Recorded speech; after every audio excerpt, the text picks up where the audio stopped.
वार्तांकन रोखठोक बातमी।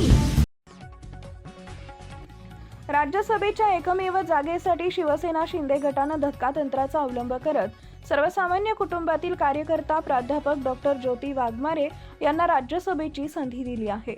गुरुवारी दुपारी उपमुख्यमंत्री एकनाथ शिंदे यांच्यासह डॉक्टर ज्योती वाघमारे या विधान भवनात दाखल झाल्या। यावेळी शिवसेनेचे सर्व आमदार उपस्थित होते। शिवसेनेच्या उमेदवार म्हणून ज्योती वाघमारे यांनी अर्ज दाखल केला। भाजपकडून 4, शिवसेनेकडून ज्योती वाघमारे, राष्ट्रवादी काँग्रेसकडून पार्थ पवार आणि महाविकास आघाडीच्या वतीने शरद पवार यांचा अर्ज आज दाखल करण्यात आला।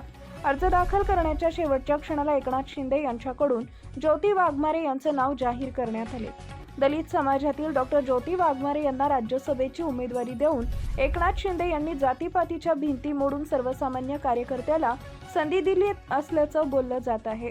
शिवसेनेकडून एकच अर्ज दाखल झाल्यामुळे 7ही जागा बिनविरोध निवडून येण्याचा मार्ग मोकळा झालाय। ज्योती वाघमारे यांची राज्यसभेसाठी निवड केल्यामुळे दलित समाजातील एका उच्च शिक्षित महिलेची निवड एकनाथ शिंदे यांनी केली असल्याचे सामाजिक न्याय मंत्री संजय शिरसाट म्हणाले।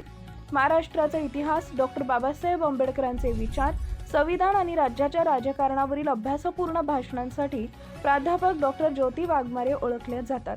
सलग 3 दसरा मेळाव्यात घणाघाती भाषणातून ज्योती वाघमारे यांनी विरोधकांवर टीका केली।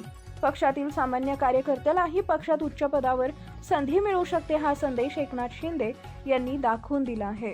महाराष्ट्रातील महत्त्वाच्या आणि ताज्या बातम्या पाहण्यासाठी आमच्या जय हो न्यूज चॅनलला सबस्क्राइब करा आणि बेल आयकॉन प्रेस करा।